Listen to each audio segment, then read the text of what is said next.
On Thursday, July 16th, Canobie Lake Park opened for their 2020 season. I made it out to Canobie a few days ago, and in this video, I want to talk about my experience and some of the things you may find if you visit this classic amusement park in 2020. And let's start with the COVID-19 precautions. Like many parks, Canobie has changed their operations per CDC and state guidelines.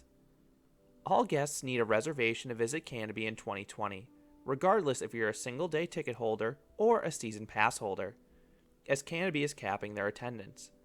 There does not appear to be a maximum to how many reservations you book at once, so that's a good sign for season pass holders. The park offers 4 different time windows in 15-minute increments to enter the park: 10:30, 10:45, 11, and 11:15. From what I saw, you cannot enter the park even a minute earlier than your time, but you can enter any time after that. After the park scans your reservation, you traverse a series of switchbacks underneath this tent placed in front of the park's main entrance. At the end of this queue line, you will be asked a few questions as part of a health screening. And the first few questions are similar to those I've seen at other amusement parks owned by Cedar Fair and Hershend.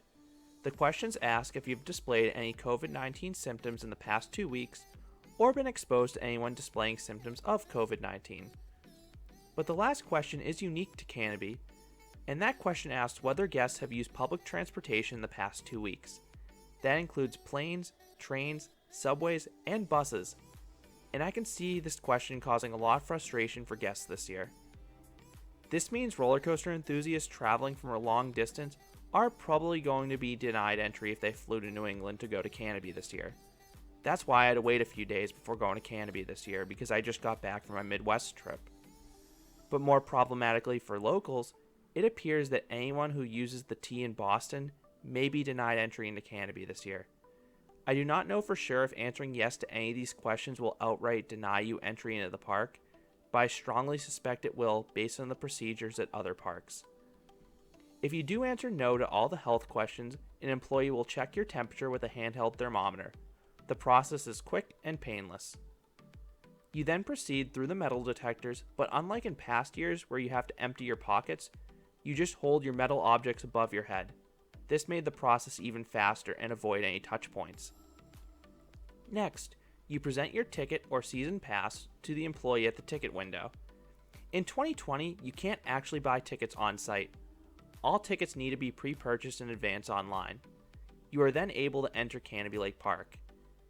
If you want to leave and re-enter the park, you are able to do so. Just make sure you either get a hand stamp or a wristband upon exiting. It's your choice which re-entry method you use. You can then re-enter the park at any time that day, but you do need to repeat the health and temperature screening process.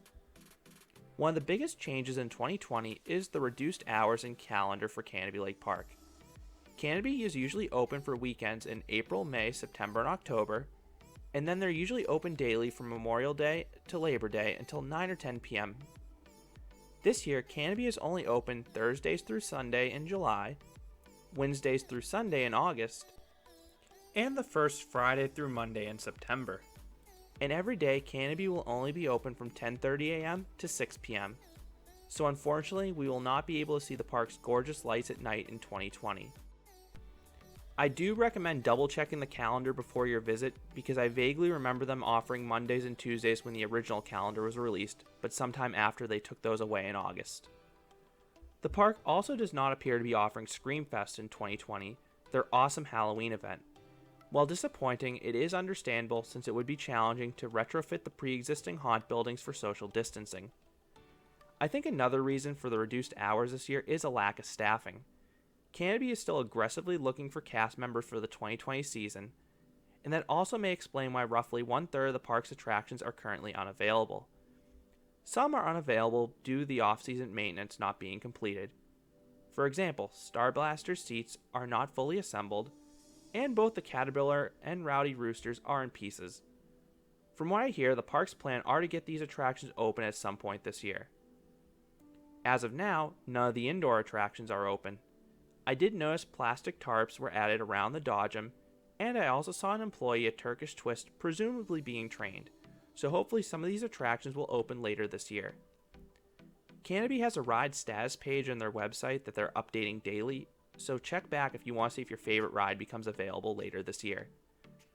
I have visited quite a few parks over the past 2 months, and Canobie is definitely in the upper echelon for how safe I felt.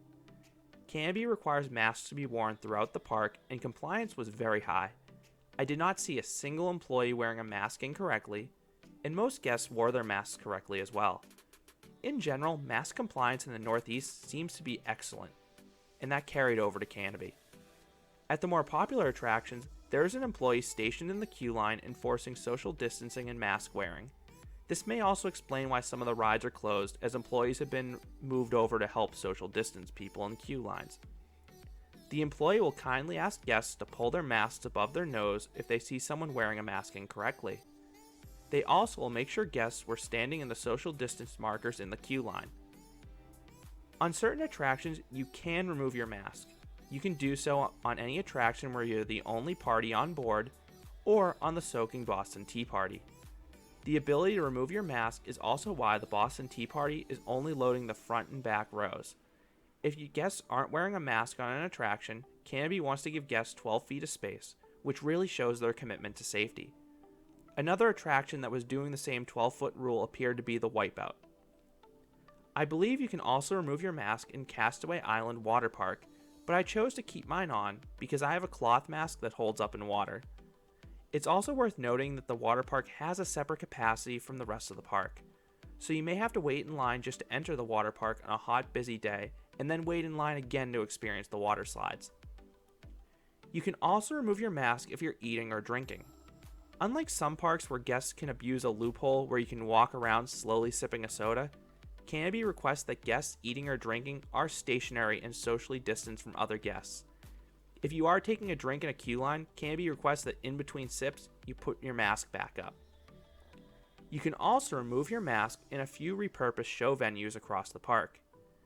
As a result, the park's robust live show offering from past years probably is going to be diminished or non-existent for the 2020 season. One of the queue lines that looks the most different in 2020 is that of the Yankee Cannonball.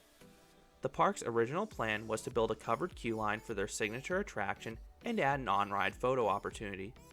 Both projects appeared to have been started, but not yet completed.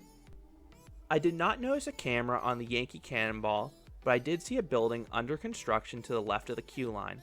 I presume this will be where you can buy the on-ride photos once they're implemented. As for the queue line, you can see the framework for the covered queue line, but the coverings have not yet been added.